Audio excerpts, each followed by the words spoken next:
If you're thinking about writing your own genealogy, there's no better time than now. Henry VIII is one of history's most notorious figures, a legendary king of England known for his 6 wives and his infamous break with the Catholic Church. But how did he come to power? And how did his 6 wives fare under his often tempestuous rule? That's where Catherine Parr comes in. Catherine Parr was the last of Henry VIII's 6 wives. She played a significant role at the English court, acting as a regent during the brief reign of Lady Jane Grey and ultimately outliving the king. Her personal story offers a unique glimpse into the shifting religious and political dynamics of the period, and her legacy, which includes being the mother of 2 famous heirs, continues to fascinate historians today. I am the author of Catherine Parr, A Royal Life, a biography published by Amberley Publishing. Thank you so much for joining me today. I'm delighted to be here. Thank you. Now, Catherine Parr, obviously, as we said, was the last of Henry VIII's wives, but she wasn't the first. Before he wed Catherine, he was married to Catherine of Aragon, Anne Boleyn, Jane Seymour, Anne of Cleves, and Catherine Howard. It's quite extraordinary when you think about it that 6 people held the title of Queen of England during the course of Henry's reign. And really, 5 of those women actually ended up meeting a terrible fate. 3 were executed and 2 died in childbirth. It really is extraordinary when you think about it. So, Henry VIII came to the throne in 1509, and he was married to Catherine of Aragon when he came to the throne, and he remained married to her until 1533. However, he decided that he wanted to end that marriage because he wanted to marry Anne Boleyn. But the problem was, the Catholic Church wouldn't grant him an annulment. And so, in 1534, Henry VIII broke with the Roman Catholic Church, and he set about creating a new church in England with himself as the supreme head. And as part of that reordering of religion, he got the annulment that he wanted from the Pope. With the door to divorce now open, Henry went on to marry Anne. Then, after having a daughter, Princess Elizabeth, who would go on to become the famous Queen Elizabeth I, Anne met her match with the infamous executioner Thomas Cromwell, who was Henry's chief minister, and she was executed in 1536. Then Henry married Jane Seymour, who gave birth to the long-awaited male heir, the future King Edward VI, but died in childbirth. Then came the ill-fated marriage to Anne of Cleves, who was discarded after only 6 months. And then Catherine Howard, another doomed marriage, this time to a woman almost young enough to be Henry's daughter, who was executed in 1542 after being accused of adultery. And then finally, Henry's 6th wife, Catherine Parr, who managed to survive all of those other queens and the king himself. She outlived Henry by around 5 years. What do you think was Catherine Parr's secret to survival? Well, I think Catherine Parr was remarkably intelligent. She understood the dangers that she faced living in such a tumultuous court, and she navigated those dangers with great skill. Also, she was remarkably resilient. She suffered a great deal during her lifetime. She lost 3 children, and she witnessed the deaths of 3 of her stepchildren, 2 of whom were executed. And yet, she kept going. I think she was somebody who was full of high hopes and ambitions for the future, and she never gave up. What were some of the ways that Catherine Parr helped shape the religious and political landscape of England? During Henry's later years, he became increasingly disabled, and it fell upon Catherine Parr to act as a regent during his absences. She deputized for him, governed in his name, and made sure that the country ran smoothly. She was also responsible for overseeing the final break with Rome, which occurred during the course of Henry's illness. And she oversaw the Act of Supremacy of 1544, which made the English monarch, Henry VIII, the supreme head of the Church of England. And she also played a significant role in the religious settlement of 1549, which established the Church of England as it survived until today. I think if you'd like to learn more about Catherine Parr, I would highly recommend reading a biography or finding one of the many books that have been written about her. There are even some modern historical novels that feature Catherine Parr as a central character. And I think if you want to see her story on screen, there's a wonderful film called The Other Boleyn Girl, and Catherine Parr is played by the actress Natalie Dormer. Again, thank you so much for joining me today. It's been an absolute pleasure. Thank you. Thank you. And thank you all for joining us today. If you enjoyed this episode and would like to support us in bringing these stories to life, please consider making a donation. Your generosity helps us continue to unearth fascinating histories and share them with the world. Don't forget to subscribe so you never miss an exciting episode. Until next time, keep exploring the past. Diana's life story has been told and retold countless times. We all know about the happy childhood, the adoring parents, the tragic loss at age 6, and her subsequent entry into Westheath, a prestigious boarding school. However, as with anything royal, there are hidden truths that lie beneath the polished narrative. And one such truth surrounds Diana's mother, Frances Ruth Burke Roach, and her own parents, John and Maurice. As it turns out, Diana's maternal grandfather, Maurice, was a man of mystery. A baron who had more in common with the Tudors than one might imagine. His name was Baron Fermoy, and his title, Baron of Intertrade, came with an unusual caveat. He wasn't born with it. He purchased it. Why? Because he was in need of a shield against the scandal that clung to him like a shroud. Maurice Roach was a soldier, but not in the traditional sense. He fought in the ranks of the British Army. Yes, his campaigns were not glorious battles. They were shady dealings in Africa, fighting on behalf of colonial ambitions and suppressing rebellions in the name of empire. In a time when Africa was not just a continent, but a source of wealth and power for European nations, Maurice Roach carved out his niche, but this came at a cost. His actions were not without consequence, leading to an explosion that would forever tarnish his reputation. Now, let's pause for a moment. We all know how explosive colonial history can be, right? The scramble for Africa, the Berlin Conference, the resistance movements. All of these events shaped the landscape of the 20th century. But what does this have to do with Diana's ancestry? Well, her grandfather's actions during this time were not merely historical context. They were personal, shaping his character, his choices, and ultimately the legacy he passed down. Think about it. When we meet Maurice Roch, he's already a man defined by his past. His purchase of the baronetcy is not just about legitimization, it's about damage control. He's trying to buy his way out of a history that refuses to stay buried. Now, consider Diana growing up with this man as her grandfather. What kind of stories filled their household? What values were instilled in her family? How did living with the echoes of colonialism shape the world that young Diana inhabited? The truth is, we cannot answer these questions. The impact of colonialism is not just a historical footnote. It's a lived reality that echoes in personal stories. And Diana's mother, Frances Ruth Burke Roach, was no stranger to that reality. You see, she wasn't just a socialite or a member of high society. She was a woman grappling with a legacy, much like Diana herself. Her brother, John Roach, was a man who took his family's history head-on.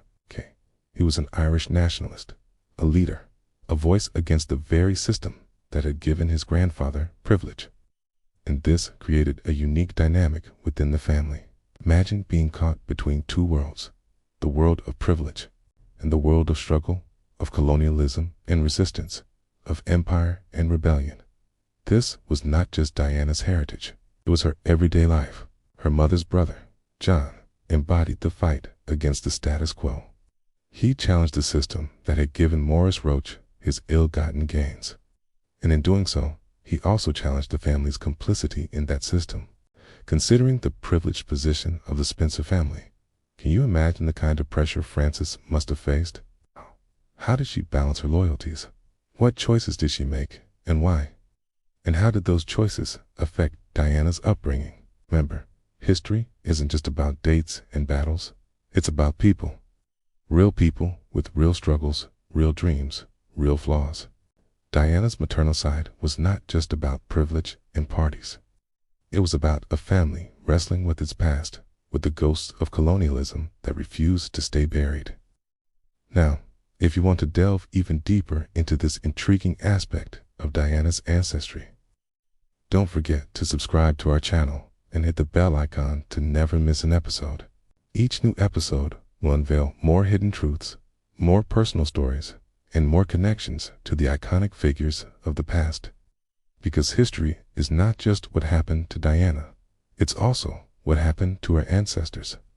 And understanding that is the key to understanding her. Stay tuned. The next chapter is just beginning. This is the host, and this is our channel. If you were born after 1980, you may not know how central Diana was to our world. If you were born in the 1980s, you might have watched news coverage of her funeral.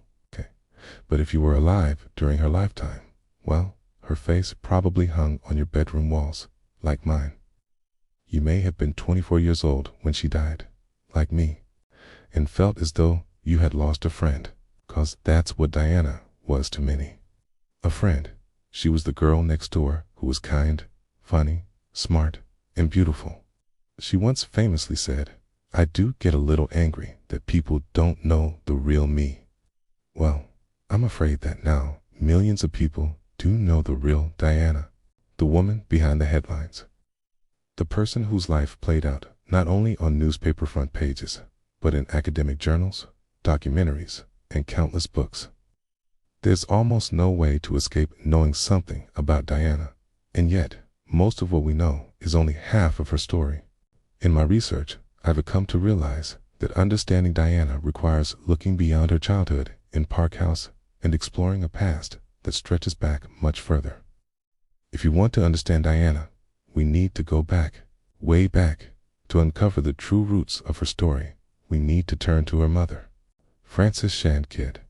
Now, if you know anything about Diana, you probably know that she had a difficult childhood, but her mother's life was not easy either.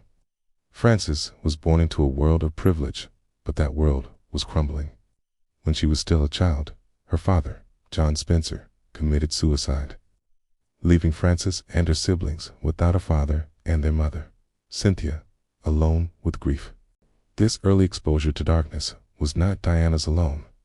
Her mother, too, had been touched by the shadows of mental illness and addiction. It is no secret that Diana struggled with bulimia and alcoholism, but few know that her mother did too. As a result, their relationship was a difficult one.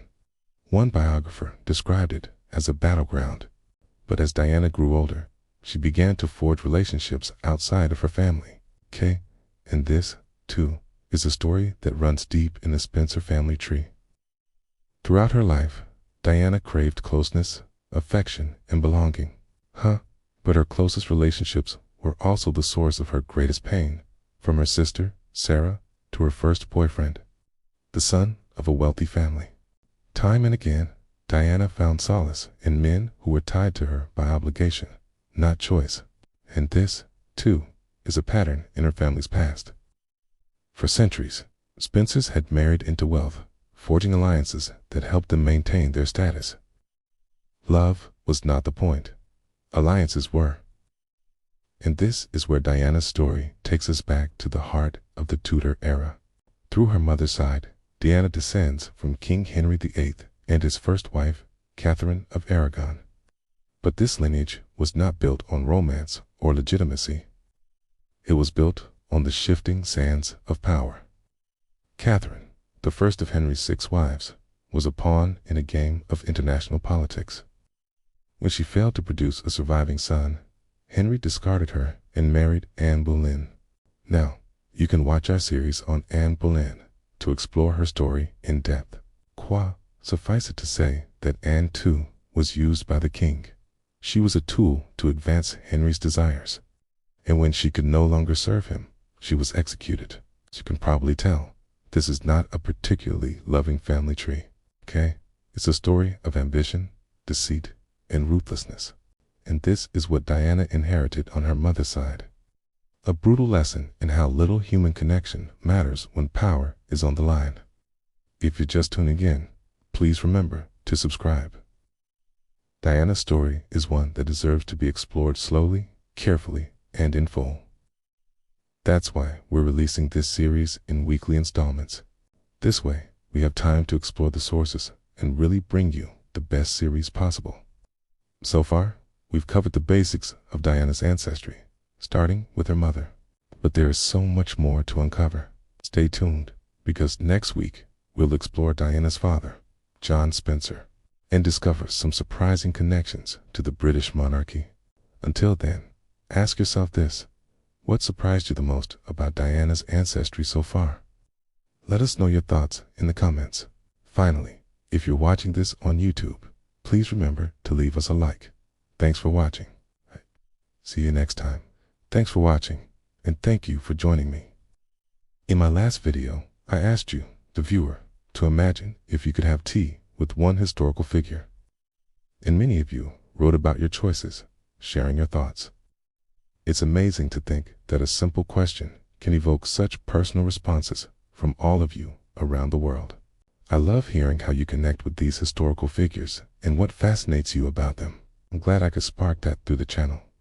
But now, let's turn our thoughts to someone whose story is deeply intertwined with history, yet whose life played out under the glare of modern-day scrutiny.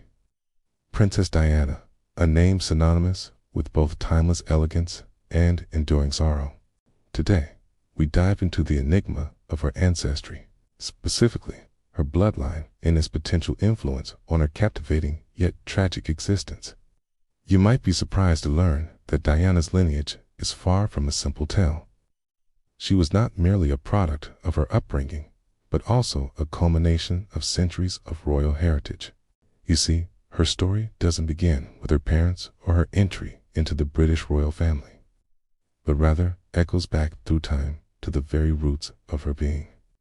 Let's start with the most immediate and dramatic threads of her ancestry: the Tudors and the Stuarts. These names are not just historical footnotes, but represent dynasties that shaped not only England's history, but the course of Western civilization itself.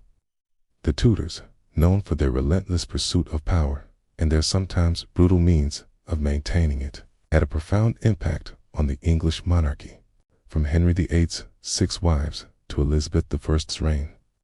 They were a family of extremes, much like the fairy tale heroines who captured the public imagination. Yet, beneath the veneer of grandeur lay a darker reality of ambition, betrayal, and bloodshed. Then came the Stuarts, a dynasty that ascended to the throne following the Tudors. Their legacy was no less tumultuous. Civil wars, the execution of a king in exile became their hallmarks. The Stuarts were a stark reminder of the fragility of power and the fickleness of fate. Now, consider where Diana fits into this narrative. She descends from both of these powerful lines, inheriting not only their lineage, but also the weight of their actions. Imagine the ghosts of Henry VIII, Elizabeth I, Charles I, haunting her bloodline, whispering tales of ambition, intrigue, and demise. These ancestors did not merely live on in history books, but in Diana's veins. It was as if their hopes, dreams, and downfalls were encoded in her DNA, shaping her existence in ways both seen and unseen. But Diana's ancestry reaches far beyond these shores. Through strategic marriages aimed at consolidating power, her forefathers and foremothers forged connections with royal houses across Europe, creating a tangled web of shared lineage. Think of the French Bourbon dynasty, a name synonymous with opulence and excess, yet ultimately consumed by the flames of revolution, or the English Plantagenet lineage, known for their fierce battles for supremacy. Each of these connections adds another layer to Diana's family tree, weaving a rich tapestry of heritage.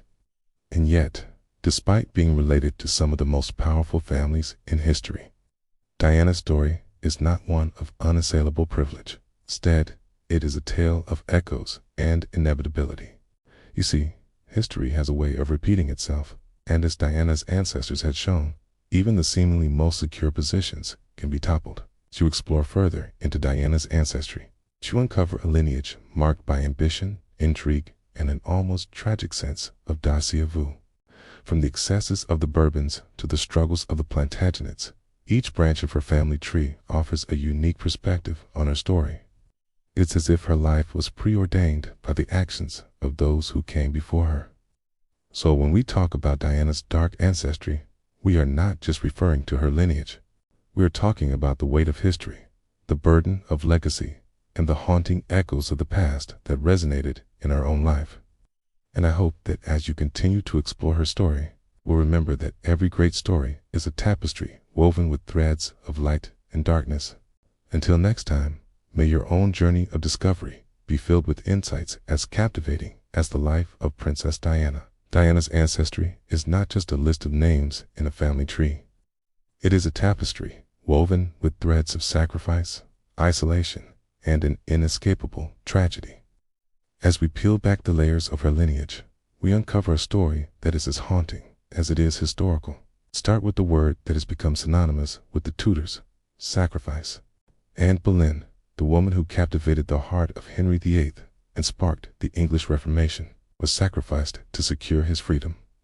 Catherine Howard, young and naive, was sacrificed for mere whispers of infidelity. Lady Jane Grey, a pawn in a political game, was sacrificed for a throne that ultimately crumbled. And as we journey through time, we arrive at Diana. Born into a world where her existence was a spectacle, Diana was sacrificed at the altar of public perception. Each woman, separated by centuries, offered up to appease the insatiable demands of power and public opinion. But let's dig deeper. Beyond the obvious similarities, there's a shared thread of isolation. Henry VIII, notorious for his 6 marriages, kept his queen isolated. Catherine of Aragon, discarded after years of marriage and one surviving child, spent her last years in isolation. Anne of Cleves, married for a mere 6 months, was abandoned without a single child. Elizabeth I, the last Tudor monarch, chose to remain unmarried, effectively isolating herself to safeguard her crown. And Diana, trapped within the gilded cage of royalty, understood this isolation all too well. Despite the adulation of millions, she was often alone. The grand palaces became isolating. The relentless scrutiny made companionship difficult. Diana's isolation was not merely a consequence of her time. It was an inheritance from the past. But even this echoes a greater tragedy. Henry VIII, haunted by the lack of a male heir, resorted to executing 2 of his wives, Catherine Howard and Anne Boleyn. Elizabeth I, plagued by insecurity, saw her closest advisor and friend, Sir Philip Sidney, die believing he was the one who could have eased her burdens. James, the Stuart king, lost his head in the aftermath of a power struggle. Mary, Queen of Scots, another Stuart, was also executed, caught in the crossfire of loyalty and ambition. And Diana, born into a legacy of cautionary tales, couldn't escape this pattern. Now, what does all of this mean? Why is it crucial to understand the context of Diana's ancestry? It's vital because it helps us decipher the melody of her life. Just as musicians understand the notes that form a chord, we can comprehend Diana's life better by recognizing the chords of sacrifice, isolation, and tragedy that resonated throughout her lineage. Her life story is not a solitary tune. It's a composition interwoven with the harmonies of the past. Think about it. Imagine her life as a canvas. On this canvas, we've painted the colors of her ancestry. Sacrifice appears as a recurring motif, a shade that deepens with each layer. Isolation manifests as an undercurrent flowing beneath the surface, and tragedy emerges as a haunting note lingering in the background. These are not standalone strokes on Diana's canvas. They blend, they interact, and they form a complex portrait. But let's step back. What does this grand composition signify? It underscores the depth and complexity of Diana's life. It's a reminder that her story isn't just about her. It's about the echoes of the past that resonated within her own story. It compels us to listen more closely, to appreciate the nuances of her life's melody.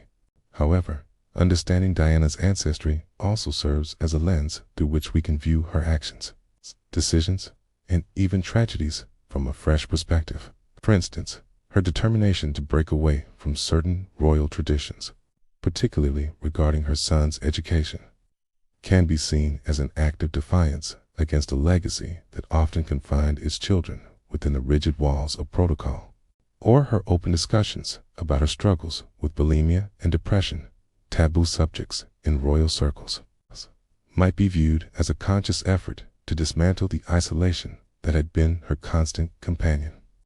By recognizing the chords that influenced her, we gain insight into the very essence of her being.